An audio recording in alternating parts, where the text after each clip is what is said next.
আমি অন্তঃপুরের মেয়ে, চিনবে না আমাকে। তোমার শেষ গল্পের বইটি পড়েছি শরৎবাবু, বাসি ফুলের মালা। তোমার নায়িকা এলোকেশীর মরণদশা ধরেছিল ৩৫ বছর বয়সে। ২৫ বছর বয়সের সঙ্গে ছিল তার রেশারেশি।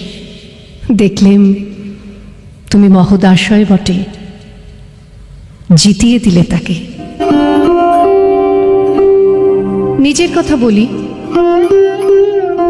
বয়স আমার অল্প,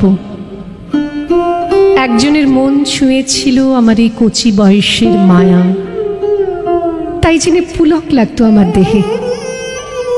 আমি ভুলে গিয়েছিলাম অত্যন্ত সাধারণ মেয়ে আমি। তোমাকে দোহাই দিই, একটি সাধারণ মেয়ের গল্প লেখো তুমি। বড় দুঃখ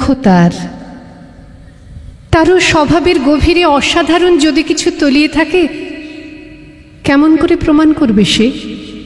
এমন কজন মেলে যারা তা ধরতে পারে? কাঁচা বয়সে জাদু লাগে ওদের চোখে, মন যায় না সত্যের খোঁজে। আমরা বিকিয়ে যাই মরীচিকার দামে। কথাটা কেন উঠল তা বলি। মনে করো তার নাম নরেশ। সে বলেছিল কেউ তার চোখে পড়েনি আমার মতো। এত বড় কথাটা বিশ্বাস করব যে সাহস হয় না, না করব তেমন জোর কই। একদিন সে গেল বিলেতে, চিঠিপত্র পাই কখনো বা। মনে মনে ভাবি, রাম রাম, এত মেয়েও আছে সে দেশে, এত তাদের ঠেলাঠেলি ভিড়, আর তারা সবাইকে অসামান্য, এত বুদ্ধি, এত উজ্জ্বলতা, আর তারা সবাই মিলে আবিষ্কার করেছে কি এক নরেশ সেনকে, স্বদেশে যার পরিচয় চাপা ছিল 10-এর মধ্যে।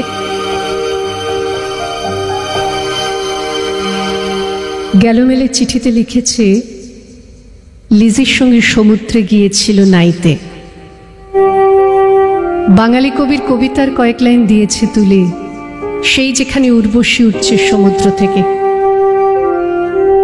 তারপর বালির পর বসল পাশাপাশি, সামনে দুলছে নীল সমুদ্রের ঢেউ, আকাশে ছড়ানো নির্মল সূর্যালোক। লিজি তাকে খুব আস্তে আস্তে বললে,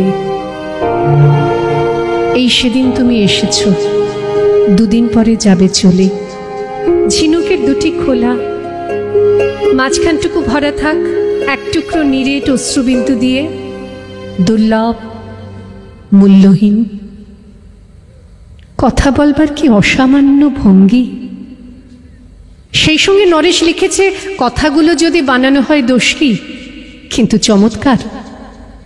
হিরে বসানো সোনার ফুল কি সত্য? তবুও কি সত্য নয়? বুঝতেই পারছো, একটা তুলনার সংকেত ওর চিঠিতে একটা কাঁটার মতো আমার বুকের কাছে বিধিয়ে দিয়ে জানায়, আমি অত্যন্ত সাধারণ মেয়ে, মূল্যবানকে পুরো মূল্য চুকিয়ে দিই এমন ধন নেই আমার হাতে। ওগো, না হয় তাই হলো, না হয় ঋণী রইলেম চিরজীবন।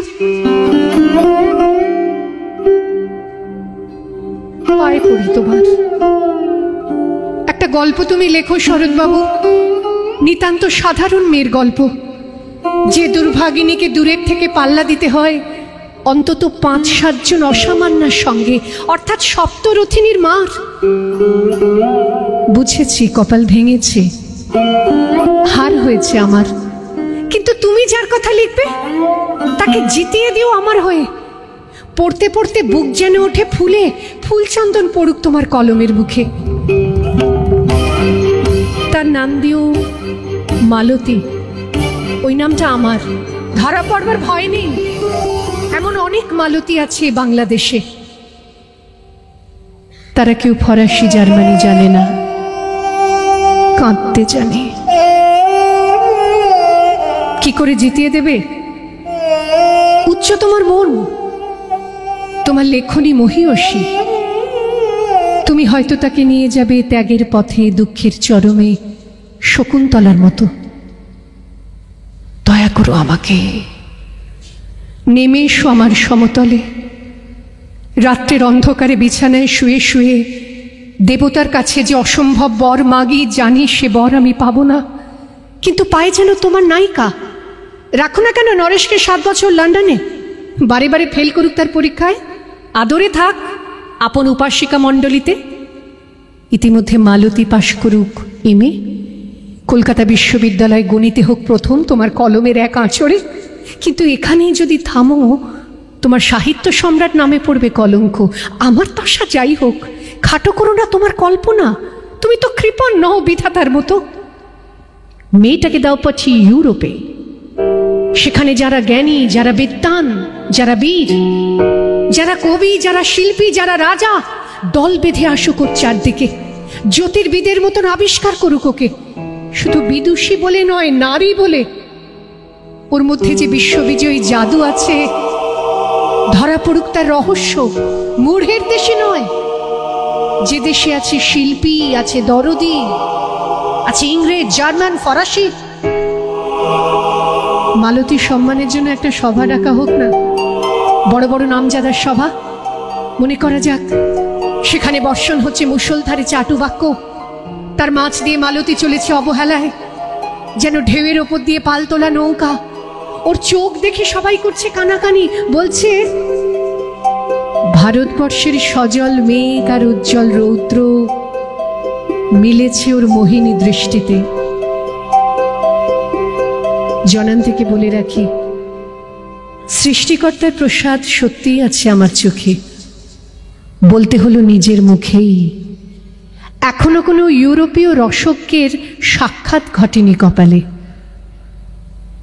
নরেশ এসে দাঁড়াক এক কোণে, আর তার সেই অসামান্য মেয়ের তল। আর তারপর নোটের শাকটি মুড়লো,